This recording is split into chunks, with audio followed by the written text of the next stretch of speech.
Grand Prix is the kind of film which didn't appear initially for me to be one of the major Frankenheimer classics. I'm not necessarily sure if it still is, although the production is a thing of... It's a thing to be greatly admired, I feel. And I have to admit, maybe it's just because the runtime somewhat imprisons one, they find themselves quite emotionally involved toward hour 3. I think it's a superbly photographed film. I find the cast quite interesting and likable.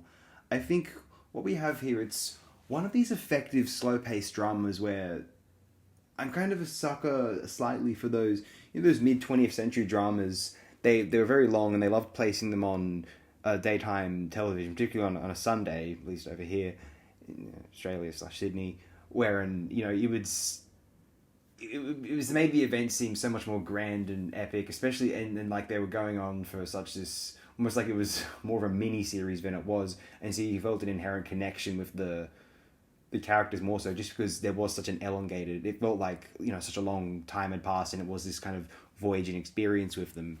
And Grand Prix gets this down pat without exploring a variety of kind of novelty locations. It's all racetracks, but it's fascinating to witness how the characters, the drivers, approach the different courses. I think it's an extraordinary take on... It's explored a lot more later in Frankenheimer's Gypsy Moths, actually. This idea of those who are content with the regular set life path which the society and the culture gives toward them in the kind of post-war English-speaking world, or the Western world rather. France is obviously very involved as well here, and Japan. What is interesting is the level of exploration, which it's subtle, but it's so imbued, the viewer can't ignore it, I think. So it is effective, I feel, is the insistence of that tension between ordinary kind of standard set life versus that kind of rush of living to the extreme, finding a healthy and societally accepted way to constantly get off on what some enjoy from, addictive drugs, what some enjoy from sexual encounters, what some enjoy from gambling. These men get from driving cars very, very fast at a competitive level, professional level, and the world absolutely loves it, cannot get enough of it. It is still an enormous phenomenon today. Who would have thought? It seems like such an American concept, and yet every other European I meet under the age of 45 certainly is obsessed with this sort of Grand Prix GP racing. They love it to bits to this day. It's one of the most European things in the world, strangely enough. To clarify, it's more of an Italian/French thing, but it more is just the Italians and the French I meet under 45 obsessed with the GP. And it's interesting how one of these kind of mock Cinerama epics of the 1960s is about this subject, and I think it almost couldn't have been better. Maybe there's enthusiasts who prefer Le Mans, which I actually haven't seen all of. I've seen some of it. It seems fairly impressive. I do like Steve McQueen. Who doesn't like Steve McQueen, to be fair?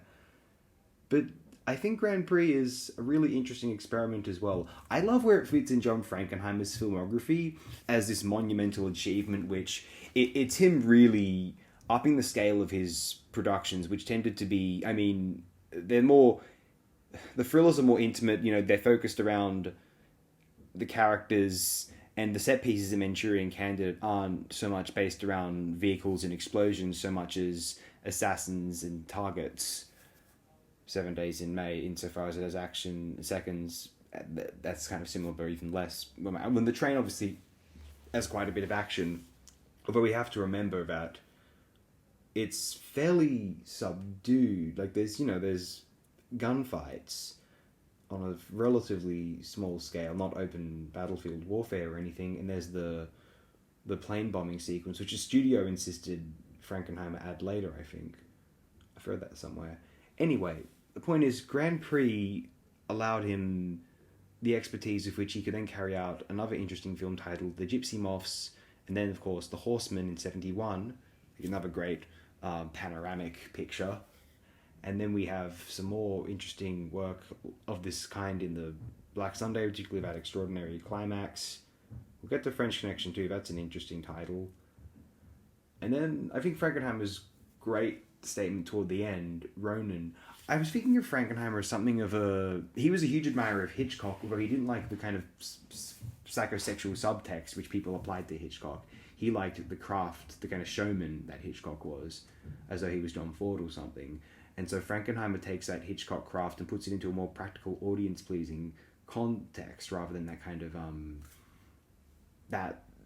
of critical kind of acclaim approach, which the kind of more art house approach, which people like De Palma and Lynch would take up, say. And then there's individuals like Friedkin operating in a similar world. But then you get to... I think Frankenheimer's almost a middle... Frankenheimer / Friedkin, middle ground between people like Ford and Hitchcock, and then people like Michael Mann later on, I feel.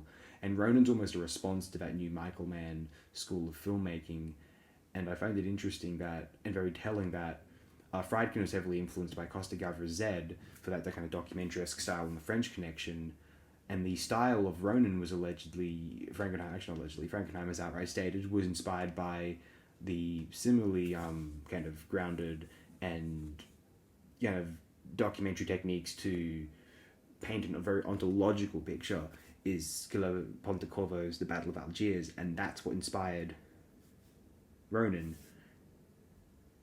Maybe the Michael Mann connection is more so due to Robert De Niro's presence, and that's why I'm thinking that, but it does feel like a very modern picture which has imbued in it lessons which have been learned since the days of the Lumiere brothers.